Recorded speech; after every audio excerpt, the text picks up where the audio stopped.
8 বছরের একটা বাচ্চা ছেলে 1 টাকার একটা কয়েন হাতে নিয়ে দোকানে গিয়ে বলল, আপনার দোকানে কি ভগবান পাওয়া যাবে?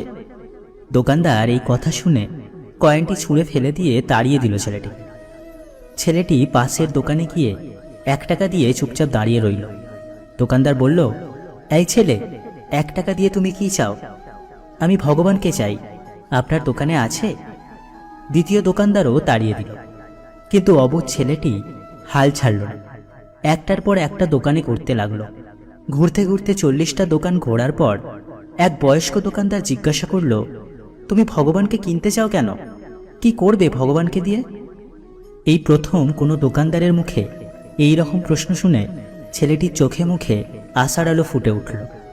নিশ্চয়ই এই দোকানে ভগবানকে পাওয়া যাবে। হতচকিত কণ্ঠে উত্তর দিল, আমার বাবা নেই, এই দুনিয়াতে আমার মা ছাড়া আর কেউ নেই। আমার মা সারাদিন কাজ করে আমার জন্য খাবার নিয়ে আসে। আমার মা এখন হাসপাতালে, মা মরে গেলে আমি খাবো কি? ডাক্তার বলেছে একমাত্র ভগবানই পারে আমার মাকে বাঁচাতে।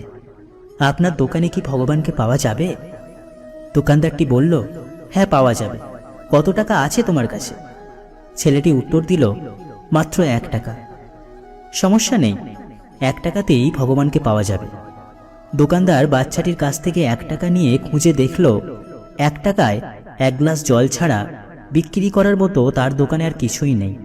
তাই ছেলেটিকে ফিল্টার থেকে 1 গ্লাস জল ধরিয়ে দিয়ে বলল, এই জল খাওয়ালেই তোমার মা সুস্থ হয়ে যাবে। পরের দিন একদল মেডিকেল স্পেশালিস্ট ঢুকলো সেই হাসপাতালে। ছেলেটির মায়ের অপারেশন হলো। খুব দ্রুতই তিনি সুস্থ হয়ে উঠলেন।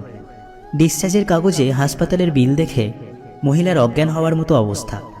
ডাক্তার ওনাকে আশ্বস্ত করে বললেন, টেনশনের কিছু নেই, একজন বয়স্ক ভদ্রলোক আপনার সব বিল পরিশোধ করে দিয়েছেন, সাথে একটা চিঠিও দিয়েছেন। মহিলাটি চিঠি খুলে পড়ে দেখল, তাতে লেখা, আমাকে ধন্যবাদ দেওয়ার কোনো প্রয়োজন নেই, আপনাকে তো বাঁচিয়েছেন স্বয়ং ভগবান, আমি তো শুধু উপলক্ষ মাত্র। বরং ধন্যবাদ দিন আপনার অবুঝ বাচ্চাটাকে, যে 1 টাকা হাতে নিয়ে অবুঝের মতো ভগবানকে খুঁজে বেরিয়েছে। তার বুক ভরা বিশ্বাস ছিল একমাত্র ভগবানই পারবে আপনাকে বাঁচাতে। বন্ধুরা, এরই নাম বিশ্বাস। ভগবানকে খুঁজে পেতে কোটি টাকার দরকার হয় না। বিশ্বাস নিয়ে মন থেকে খুঁজলেই ভগবানকে 1 টাকাতেও পাওয়া যায়। কোনো ব্যক্তির খারাপ অভ্যাসগুলো সংশোধন করার চেষ্টা করলে দেখবেন সেই ব্যক্তি আপনাকে নিজের শত্রু ভাবতে শুরু করবে। যে টাকা ধার নেয় তাকে একবার চাইতে হয়, আর যে টাকা ধার দেয় তাকে অনেকবার চাইতে হয়। আবেগপ্রবণ মানুষ খুব বোকা হয়ে থাকে। তারা খুব সহজেই মানুষকে বিশ্বাস করে ফেলে, তাই তারা প্রতারিত হয় বেশি, কষ্টও পায় বেশি। অতিরিক্ত খুশি থাকার কথা আর অতিরিক্ত কষ্টে থাকার কথা কখনো কাউকে বলবেন না, কারণ খুশিতে মানুষ নজর লাগায় আর কষ্টে মানুষ লবণ লাগায়। দুর্বল কেউ নয়, পরিস্থিতি মানুষকে দুর্বল বানিয়ে দেয়। আর কিছু ধান্দাবাজ লোক সেই দুর্বলতার সুযোগ নিয়ে নিজেকে বাঘ মনে করে। মানুষ মানুষকে সম্মান করে না, সম্মান করে মানুষের অবস্থানকে। সুতরাং নিজের অবস্থান ঠিক করো, সব পেয়ে যাবে। বুঝলে ভাই, এই দুনিয়াতে বাবা মাই আপন, বাকি সব বিজ্ঞাপন। বন্ধুদের বন্ধুত্ব এবং দুনিয়ার ভালো মানুষই সবটাই চিনে গেছি। এখানে সবাই নিজেদের স্বার্থ নিয়ে চলে, আর সময় আসলে সবাই পাশ কাটিয়ে চলে যায়। মাঝে মাঝে তোমাকে চুপ করে যেতে হবে। ব্যাপারটা এই নয় যে তার কথার উত্তর তুমি দিতে জানো না, বা তার কথার উত্তর তুমি দিতে পারছো না। ব্যাপারটা আসলে এই যে তোমার কথা বোঝার মতো ক্ষমতা তার নেই। শুধু অ্যালার্জি হলে মানুষের চুলকায় না, আপনি ভালো আছেন সেটা শুনেও অনেকে চুলকায়। মনে রাখবেন, যে যত মিশুক হয় মানুষ তাকে তত বেশি সস্তা মনে করে। আজ পর্যন্ত কোনো মেয়ে তাজমহল বানাতে না পারলেও তারা কোটি কোটি বাড়িকে ঘর বানিয়ে তুলেছে। 100টা ভুল করার কারণে কেউ কাউকে ছেড়ে যায় না, ছেড়ে যায় একটা ভুল 100 বার করলে। যে তোমাকে বোঝে না, তুমি হারিয়ে গেলেও সে তোমাকে খুঁজবে না। মানুষের জীবন একটা শিশির বিন্দুর সমান, কিন্তু অহংকার সমুদ্রের থেকেও বড়। আচ্ছা, কিছু মানুষ তো কখনো কারোর সাথে প্রতারণা করে না, তবে তারা কেন প্রতারিত হয়? কিছু মানুষ তো কখনো কারোর মন ভেঙে দেয় না, তবে তাদের মন কেন ভাঙা হয়? কিছু মানুষ তো ভালোবাসতেও চায় না, তবে কেন তাদের ভালোবাসা শিখিয়ে ভালো থাকাটা কেড়ে নেওয়া হয়? যারা অন্যকে ভালো রাখতে জানে তাদের কেন কেউ ভালো রাখতে পারে না? অন্যদের গুছিয়ে কেন মানুষ নিজেই অগোছালো হয়ে যায়? যাদের মনটা একটু বেশিই ভালো তাদের কষ্টটাও কি একটু বেশি? তাহলে কি এটাই বাস্তব? এটাই সত্য? এটাই কি তবে দুনিয়ার রীতি? সহজ সরল মানুষদের সব থেকে বড় দোষ হলো তারা চালাক মানুষদের বিশ্বাস করে এবং তাদের আপন ভাবতে শুরু করে। যখন আপনার ভালোবাসার মানুষ আপনাকে বিরক্ত করা ছেড়ে দেবে, তখন বুঝে নেবেন যে আপনি তাকে হারিয়ে ফেলেছেন।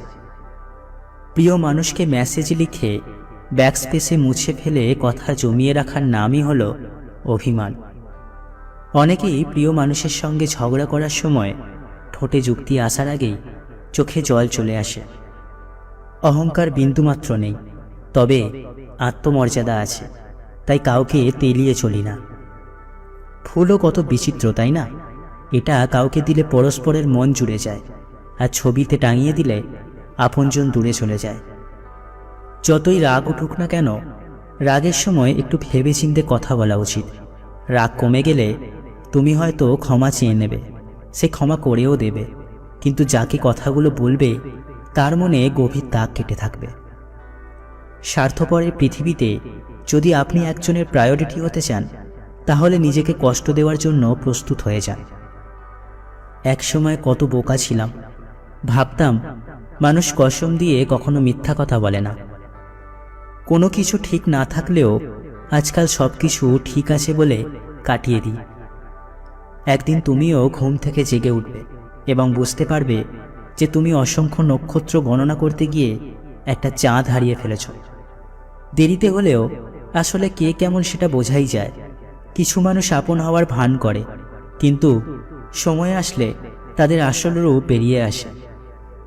যারা একা থাকে এবং সবার অলক্ষ্যে চোখের জল ফেলে, জানবেন তারা অনেক বেশি শক্তিশালী। আমাদের সমাজে ধারণা রয়েছে যে বয়সে বড় মেয়েদের বিয়ে করা ঠিক নয়, কিন্তু জানেন কি বয়সে বড় মেয়েকে বিয়ে করলে কি লাভ? বয়সে বড় মেয়েরা ছোট মেয়েদের তুলনায় স্বাভাবিকভাবেই অনেক গুছিয়ে কথা বলতে পারে, যেটা অনেক পুরুষকেই আকৃষ্ট করে। এরা ছোট মেয়েদের মতো তুচ্ছ বিষয়ে নিরাপত্তাহীনতায় ভোগেন না। এদের মধ্যে ছেলে মানুষই কম থাকে, ফলে এরা কথায় কথায় কান্নাকাটি বা পাবলিক প্লেসে সিন ক্রিয়েট করে না। তাদের কনফিডেন্স ছেলেদের আকৃষ্ট করে। বিশ্রী দুটি মুহূর্ত, যখন আপনি ভীষণ কান্না করছেন কিন্তু চোখ দিয়ে জল বের হয় না কোনো মতে, আবার যখন আপনি কোনোভাবেই কাঁদতে চান না, ঠিক ওই টাইমে সবার সামনে চোখ দিয়ে ঝরঝর করে চোখের জল ঝরতে থাকে। আমি আমার অভিজ্ঞতা দিয়ে এইটুকু বুঝেছি যে যারা সবার সামনে মিষ্টি কথা বলে তারা ভেতর থেকে অনেকটা কটু স্বভাবের হয়ে থাকে, আর যারা সবার সামনে কটু কথা বলে তাদের মন অনেক ভালো হয়। বিশ্বাসটা প্রতারকের উপর থেকে হারানো উচিত, ভালোবাসার উপর থেকে না। সৃষ্টিকর্তার কাছে মৃত্যু কামনা করবেন তাও ঠিক আছে, কিন্তু কখনো কারো কাছে ভালোবাসা চাইবেন না। সাকসেসফুল হতে গেলে কি লাগে? অপমান, খারাপ সময়, হার, প্রচণ্ড জেদ, কঠিন অধ্যাবসায়, আত্মবিশ্বাস, ব্যাস জয় নিশ্চিত। চোখ থেকে তখনই জল বের হয় যখন আপনি সৎ হওয়ার পরেও মানুষ আপনাকে ভুল বোঝে। যে সম্মান দেবে সেও সম্মান পাবে। আমি পদমর্যাদা দেখে মাথা নত করি না। জীবনের রূপ এবং অর্থ, এই দুটো জিনিসের জন্য কোনোদিন অহংকার করবেন না। অভাব আসতে খুব বেশি সময় লাগে না, আর চেহারা যে কোনো দুর্ঘটনায় খারাপ হয়ে যেতে পারে। হৃদয় এবং মস্তিষ্কের মধ্যে যখন দ্বন্দ্ব জাগে, তখন তুমি হৃদয়কে গ্রহণ করো, কারণ বুদ্ধিমান মানুষের চেয়ে হৃদয়বান মানুষের অনেক দরকার। বুদ্ধিমান মানুষ বুদ্ধি দিয়ে ভালো করতে পারে, আবার খারাপও করতে পারে, কিন্তু হৃদয়বান মানুষ কেবল ভালোই করবে।